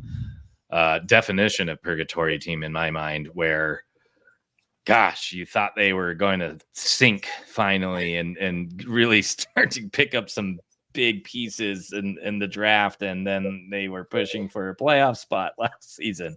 Of course, Mishkov could be joining that team. I don't think that's going to be enough to elevate them.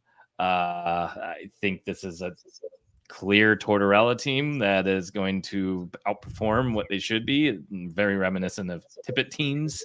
There's not much I want to talk about on this roster. Up and down, there's some interesting kids, I guess. I don't think this is a team that's going to sell off. I think they are going to probably, again, outperform where they should be. I guess Owen Tippett is one hell of a prospect. Again, I love my shots on goal props, and I believe he had the number 1 or at least a top 3 shot volume per game. So again, if you're on shots on goal props, circle Owen Tippett as you go into this season.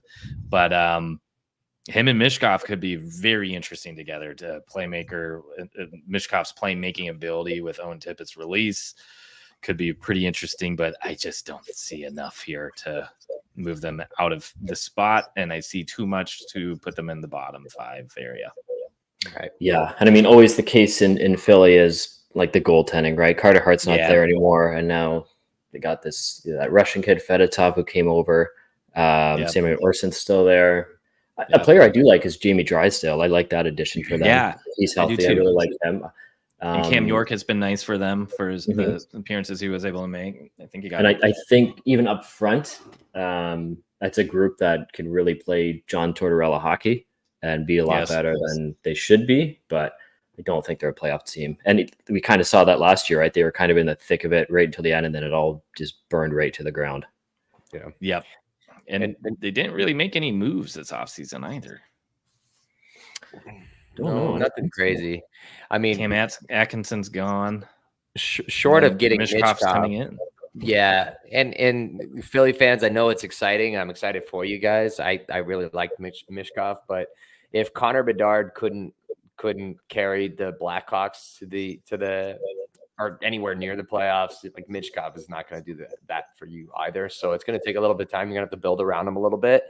But anytime you have a team or a team coached by Tortorella, you know you're going to be in a fight somehow. But that's where this purgatory fits so well for them, because their strengths pull really hard, but their weaknesses pull even harder. So until they build around Michkov and their young core, this is where they're going to stay. Moving right along to our neighbors of Philadelphia, the Pittsburgh Penguins. I'm ready to just drop them right in here and maybe near the bottom now. I mean, this team makes me Sidney sick. Crosby had one heck of a season. I mean, the way he was battling near the end there to potentially pull his team into the playoffs one last time, but did not happen. And a 1 year older for Malkin and Crosby and Letang and Carlson and you know how we called Montreal good mediocre. This is bad mediocre. 100%. Brilliant. Yeah. Brilliant. I agree. I don't Philly think would be kind of there too, but Mishkov's interesting enough to have my attention. But yeah. I think there's enough firepower there. You know, Crosby, Malkin, Carlson, Letang to keep them out of the bottom 5 lottery teams, but they're just the next tier up from that. Yep. Tristan Jarry, so hot and cold in net as well. So yeah. I respect the hell out of Crosby for just him being the player that he is. He's just one of the all-time greats. I love him.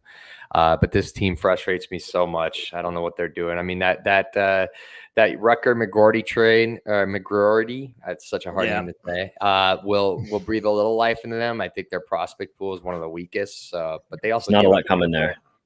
Yeah, you could remember they wanted Jacob Chikrin, and Bill Armstrong wanted their 2 first-round picks for, I think it was 2027 and 2028, because not very far down the road here. They're going to be a very bad team.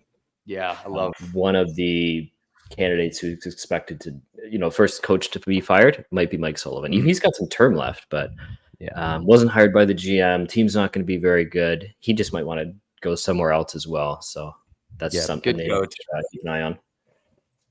Next up, San Jose Sharks, cup contender, right? I think they're probably maybe the worst team still. It'll be a dogfight between them and Calgary, and maybe Chicago. Yeah, I think Chicago and Columbus are probably worse than San Jose, but I don't know. That blue line is not so rough. Yeah, the depth and forward it's all going to depend on Celebrini and Will Smith. I mean, on paper, as a prospect guy, it looks pretty fun and exciting and good. But man, look at Logan Cooley, 20 goal season, 45 points, I believe. Yep. Great. And that is a good rookie season. So if Celebrini puts up 40 45 points, everybody's going to be praising him. If he puts up 50, even better.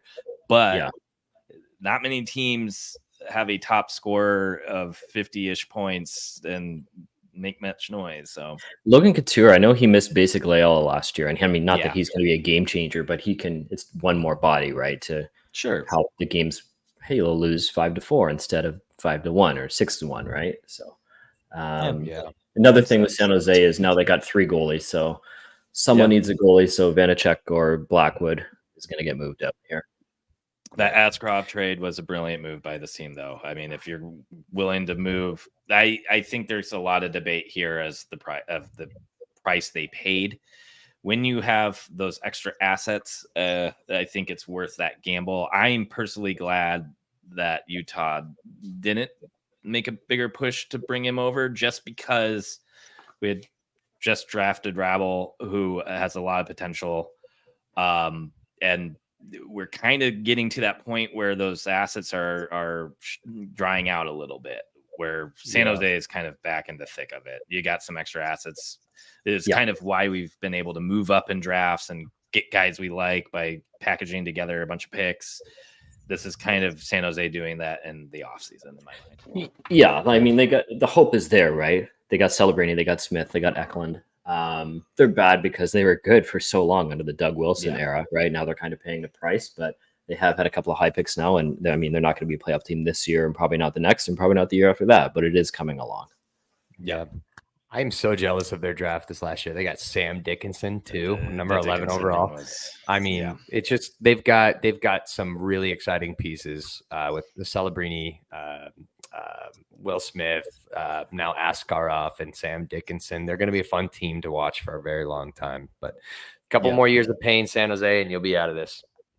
And speaking of Sam Dickinson, thanks to our friends in Seattle, he dropped. Seattle taking Caton to add to their treasure chest of small, toolsy, skilled wingers, centers, whatever. And I think this is one of those bad, mediocre teams. Sorry, Seattle Kraken fans. I think that fun playoff appearance and making it to the second round was really, really great for your fans. Really, a great way to build up that fan base. But this was an expansion team that looks like a typical expansion team, unlike Vegas. Lots of older vets. They are getting older. They have not sold off all of them. The roster still consists of a lot of those guys that were acquired during the expansion draft. Shane Wright still could be a phenomenal project in the center for the team. Yeah, I actually have a lot of faith in Shane Wright converting and being maybe a not solid even big breakout, but big year, and let's see what he can do. Right. Totally. And he may be the type of goal scorer this team needs, but I just don't see it. Vince Dunn was a nice surprise. Another Armstrong product, by the way. I don't like the additions. I mean, I like Brandon Montour and I like Chandler Stevenson, but I don't see how they fit on this team. This is like, okay, we'll add those two guys and we'll hope to get in the playoffs, and then we'll lose in the first round. So that's the direction here. And I when we're talking about the discrepancy kind of closing between the quality of teams, I think a team like Seattle is one of the ones that gets hurt the most, because that year they did make the playoffs. That was the year where they were just historically bad teams, and they were in a very bad division. The division's not great, but I would say Anaheim may be nipping at their heels a little bit more. And generally in the West, the Central got stronger. So anything else we need to say about Seattle? Yeah, Corey. Just big Vince Dunn fan, also a Bill Armstrong draft pick too. So, Speaking of Bill Armstrong. Speaking of the Armstrongs, we got another purgatory team in my mind. This one's got a little exciting with the offer sheets. We talked about that a little bit when we were discussing Edmonton, but this is going to be a team where Holloway and Broberg are going to probably get a little bit more opportunities than they would have in Edmonton. A team that is kind of retooling on the fly. They got a very nice pick in Dvorsky in the last draft. I'm trying to think who they drafted this season. It's escaping my mind. Who they drafted this year? Yeah. Helenius? Yes. Helenius? Or no, he went to Buffalo. Adam Yurtek. Adam Yurtek, that's right. Yeah. Okay, yes. Who Good basically pickup. didn't play last season. Yeah, but that's kind of a sneaky good. Yeah, I value mean, there's a for the reason that draft. Doug Armstrong is the longest tenured GM, right? Yep. I mean, the Yep, Yep, this is covering a team helps, that is but hard to bounce out, and Jordan Kyrou could be a little bit more consistent. Robert Thomas has been a phenomenal center, a sneaky good center for the past couple seasons. He's so smooth. and they're both Uh, they're not like they're the same age as Clayton Keller, right? They're not old or anything Yeah. like that. Yeah. So I mean, they do have the kind of the older players who won with the team, like Braden Shen, who's older at this point, but they still have that kind of the next wave coming. and I you just don't like added their 2 goaltending. next wave pieces in Broberg and Holloway right now, but Yeah. it's going to be interesting to see how they kind of build on the fly like this, and if they start creeping up to fighting for a wild card spot again. But again, the Central got tougher because of a team that we'll be talking about in a couple more spots here. Right. Another team that I think should have taken a flyer on Askarov is St. Louis Blues. I just don't like their goaltending, and they've got a lot of good Bennington pieces. is so hit and miss, right? So if Yeah. he could just focus on I think Berube said this last year, just focus on stopping the puck and forget about trying to get in fights and all this other stuff, and he can be good. But he needs to stop having his chit chats with Mike Smith every game. Very reminiscent of Mike Smith. Yes. Yeah. All right, Tampa Bay. I think you got to keep them in the playoff bound area, but this is a team that is starting to show the cracks. They've lost Stamkos. Yep. The Gensel addition is going to be sweet. That power play is going to be insane this season. Power play props is going to be something I will absolutely be targeting for every Tampa Bay Lightning game, especially when they're playing at home. Because Braden Point seems to have a power play point in every home game. But besides that, this is a team where you almost build up to a dynasty, and now you're starting to kind of fall out of that. If this is a team that if the right people get injured, then obviously you could say that for any team, but I think this is one of the more shaky ones where those injuries could really drag them down. But we will see. I mean, this is obviously a team that could bounce back and be very deadly as well, but we saw that last year, right, with the injuries, because they lost Vasilevsky and they just didn't do anything about it. And he can be the MVP of that team. So to just not replace him, and they took a hit in the standings, but still, even without Stamkos, they got Point and Cirelli down the middle. Hedman's still there. They got Kucherov, who can be an MVP. It's sort of Kenny's thinking with the 1C, 1D, 1G. I mean, they're a little older now, but still, I think they're a playoff team for sure. But cup window is, if it's not closed, it's very. There's a little bit room, but right. The McDonough addition was nice, but there was a major subtraction too. Maybe Kenny's about to hit on that.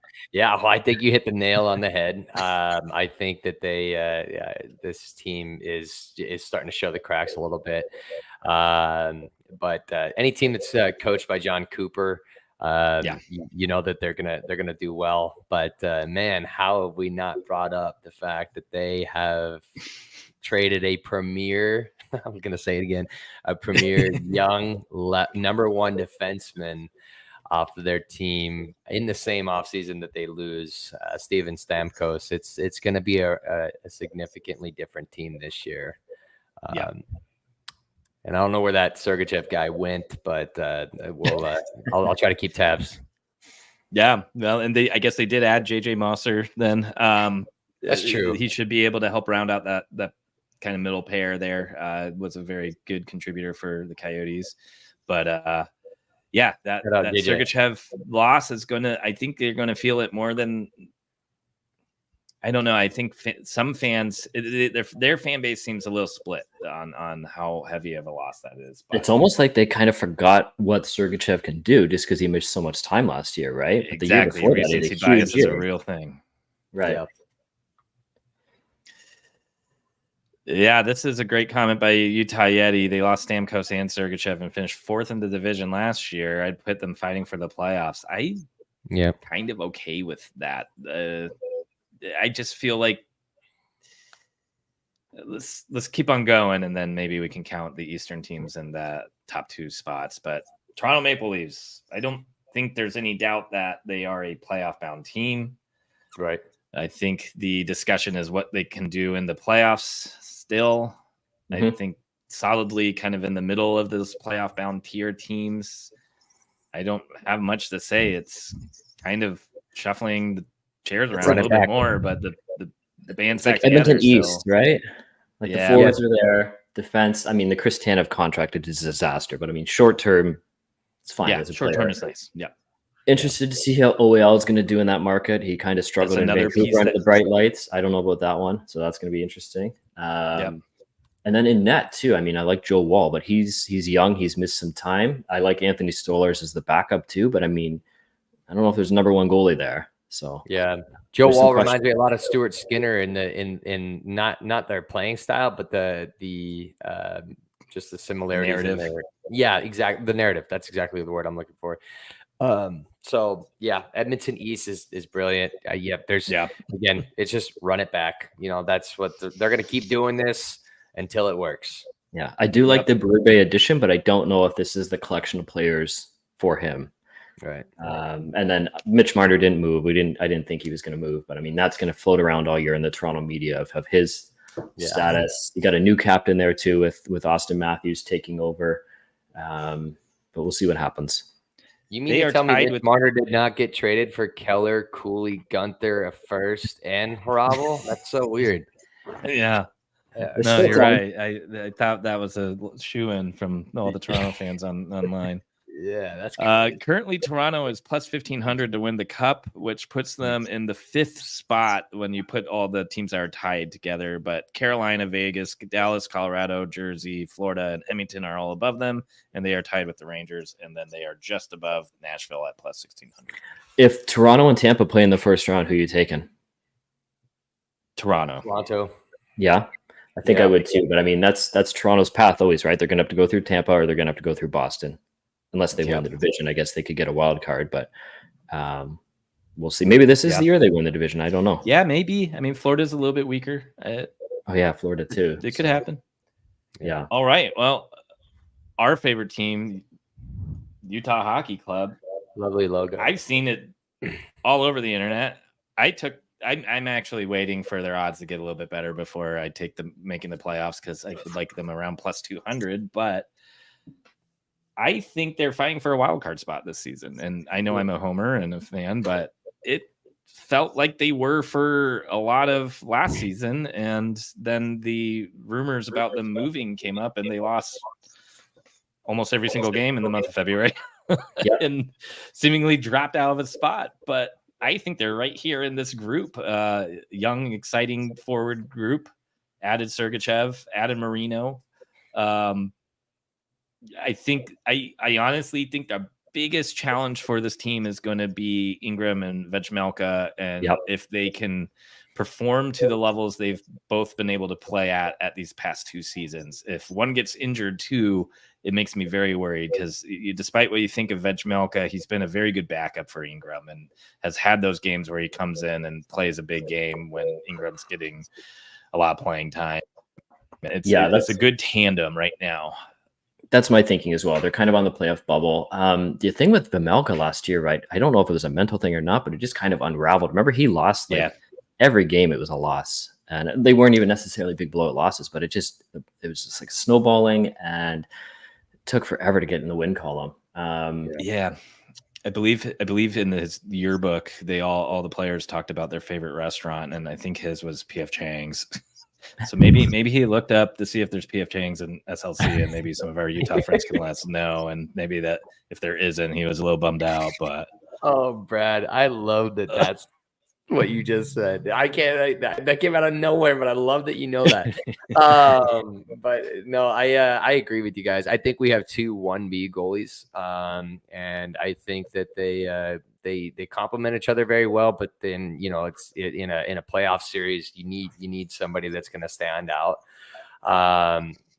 and take the reins and really be the guy. I think Ingram has a better chance of doing that. I think goaltending in the future is something that we might look to address depending on how Ingram does this year. Mhm. And it could be something that we keep our eye on this year. If we're in the wild card spot, do we look to grab a goalie from a team? Even though goalies aren't often traded at the deadline. So I don't know. It's something to keep our eyes on. But you can't. I don't think we're being homers when we say that this team should be fighting for a playoff spot when they added a number one left. I mean, they added a top pair on the same day within minutes of each other. Ian Cole is a brilliant veteran to have around. Underrated signing. Yeah, Andre Tourney it gets the best out of players. I mean, you see what Clayton Keller has done underneath him. Nick Schmaltz has done under him. Gunther, Cooley, they're gonna have more confidence under their belt, and you saw what they did. So we've beat this drum a lot, but it is worth mentioning. I do think that this team is 100% going to be fighting for the playoffs till the very end. I think it comes down to Utah and LA for that last spot. Utah can score goals. LA's got the defense. Yeah, and I like our chances there. Yeah, I kind of do too. And again, I'm hoping that they may start a little slow, even though I think there's going to be a lot of magic in some of those opening games. I think that's part of it too, right? Almost kind of like when Vegas came in. I mean, it's different with Arizona or Utah, but now that's not all this like relocation and all that other drama kind of floating around. They finally got some security, especially the players who've been there forever, right? Like Clayton Keller and Austin Gross, who just lived with that forever. Now they have some security, and we'll see. All right, next up, Vancouver Canucks. I think you got to put them in the playoff bound spot. Right. I would probably put them, right after Tampa, maybe after Nashville, but I'm just going to safely put it here because of the Rick Tocchet effect. We don't know what the status is for Demko at the beginning of the season. This could be one of those teams that kind of struggles out the gate. I think everybody was a little shocked of the fact that they were the top offensive team for a large chunk of last season. And then that kind of started falling off. I mean, there's a point where Hronek was like a point per game defenseman. And then that kind of slowly faded away. Quinn Hughes had a phenomenal season. Nobody's going to say otherwise. Norris winning defenseman, but there was kind of a tale of two seasons for some parts of that. He kind of slowed down near the end there, and then I think they really battled hard against Edmonton, and obviously were not able to pass them in the second round of the playoffs. But you kind of watched those games, and you could see the talent disparity there. Go ahead. I can go on and on about kind of this Tocchet effect, but you guys may be able to explain it a little bit better than me. Again, I'm gonna sound stupid when I say it, but they've got the three premier positions, right? And the only thing I think is while Edmonton is in their cup contender status, Vancouver is going to constantly be living in their shadow, and it's kind of like St. Louis and Chicago Blackhawks back in a couple a decade ago, I guess. Yeah, so it's going to be tough. I mean, Vancouver's always going to be in there. They're going to be a tough out, but as long as Edmonton is at their current status, I just don't see Vancouver breaking through and being the first Canadian team to win a Stanley Cup. I definitely think that belongs to the Edmonton Oilers. Yeah, I just agree with there. I think they have the number 1 C, number 1 D. Depends. If Demko's out for a long time, that's going to hurt, but we'll see what happens there. All right, Vegas. I think you have to put them in the playoff bound area as well. 1, 2, 3, 4, 5, 6. I think probably the most underrated decor in the league. 100% agreed. 1 to 6. Hannafin, Pietrangelo, McNabb, Theodore, Haig, Whitecloud. And I love borderline have 3 number 1 defensemen on this team. Yeah. I was really hoping that we would see Utah before we made our moves on defense try to acquire Haig. Because I just know that they're so stacked at that position. But yeah, 100% agreed. That defensive core is absolutely insane, and they've got firepower up front. They're going to be around for a while, much to our chagrin. Little surprised that they moved on from the goalie who went to Washington. I mean, I know they still have AHL. Yeah. And Head like case, over, maybe. I don't know why. And then they bring in Samsonov, but kind of a weird situation there. But Yeah, maybe but they it were might not trying to matter when do you him got right. that blue line in front of him. Right, yeah, that's true. sure. So But I mean, as up front Washington, still, right? They got the pieces. They got Carlson. They got Jack Eichel. They got Mark Stone, assuming his spleen is okay.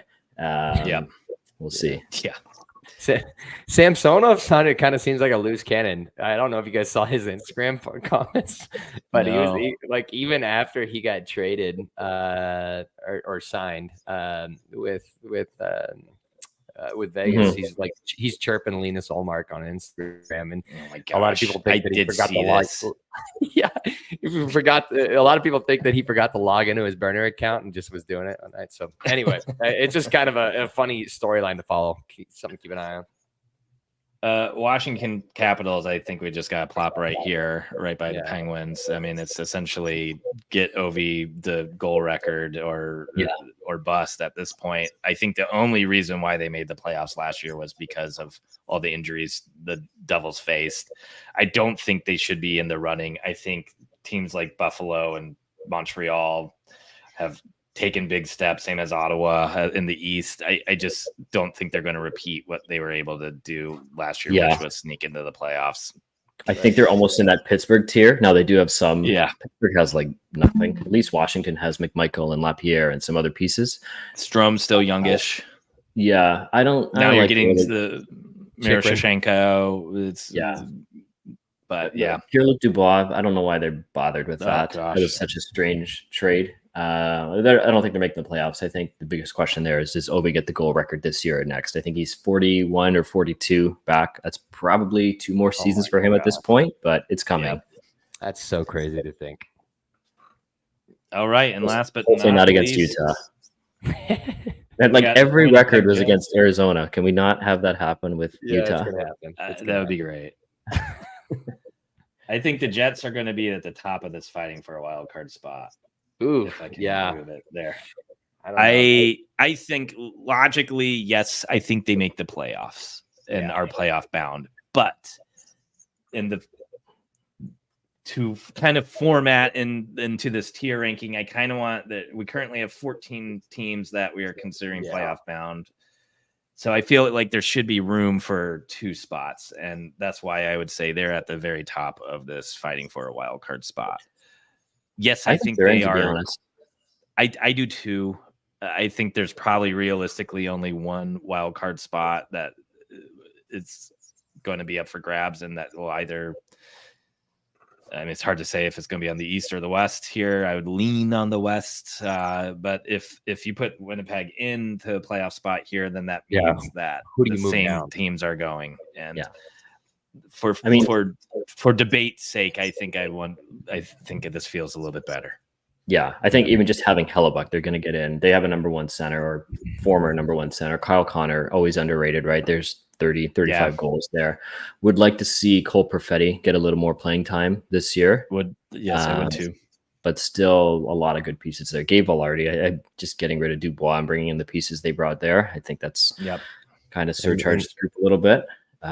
Nick Ehlers, did he not ask out? I can't remember, but he's still on the team. I mean, the team is pretty much exactly the same. Right. Kind of what you expected for Winnipeg is they don't make free agent moves, so it's all and even first round picks don't sign there, right? So So and Morrissey's trajectory has been fascinating to watch. He's a fun defenseman, so he's a great fantasy pickup. If anybody watching their fantasy players, definitely grab him. But yeah, I agree with you, Brad. I think that's a good spot to put him, because like if you bump them up to the playoff spot, who do we bump down? I'm not comfortable bumping any of those guys down. So I would say the only one you're either locking in all the playoff teams but one, or leaving it up for 2 to potentially make. And this is any other teams you'd move around. This kind of feels good. Yeah, I think that looks good. I mean, I think maybe Florida a notch down. Not down a tier, but maybe near the back end of the cup contender status. Yeah, I'd be interested to hear what. Yeah, I'd be interested to hear what the everybody watching thinks. Like, where did we? So, how many do we have from the West there ahead of Utah? 1, 2, 3, 4, 5, 6. Oof. Okay. So That sounds actually, about- and we then- have the East locked up then. Playoff. Yeah, and then even if you look So- at the division, the only, I guess, Dallas, and then Colorado, and then Nashville, and then Winnipeg. So if you're Utah, you got to get in with a wild card, which Yeah. makes sense. So yeah, maybe it comes down to against Minnesota, against LA. Yep. I like our chances both there too. Against both I do those too. teams. I think we have a stronger team. I honestly think I would put them further up in this tier. And this should probably be lower too. But there's still it's still a very young team. There's still more questions to me. Who? Oh yeah, they have Gustafsson. I was just gonna say we're Wild's goaltender, Yeah. but Marc-Andre Fleury too, right? So whatever he can do at this stage, and he could be if things don't go well there, he could be a deadline addition for somebody else if he wants to go. I don't think he wanted to go last year, so we'll see this year. All right. Well, I think this is a pretty solid looking tier list of NHL teams and what we can expect from them this year. Anything else you guys want to say? That was a fun episode. Thanks for tuning in, everybody. Went a little long, but we enjoyed it. We love talking hockey. That's all we do. Yeah. Fingers crossed for playoffs in Utah. It's hard to quantify what the first season would be like. It's almost like the Arizona years when it was just kind of galvanizing around all the relocation and stuff like that. So maybe we'll see a similar phenomenon in the first year in Salt Lake City. Yeah. All right. Well, have a good one, everybody. And if you weren't able to tune in, this will be on Spotify, Apple, and YouTube tomorrow, or if you just want to revisit it.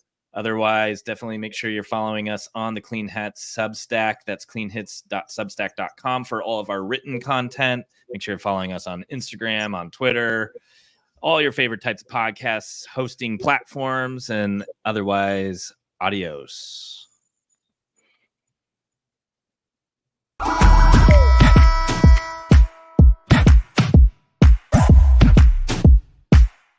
We know we running it now. Watch the game change. Watch the game change. Watch the game change.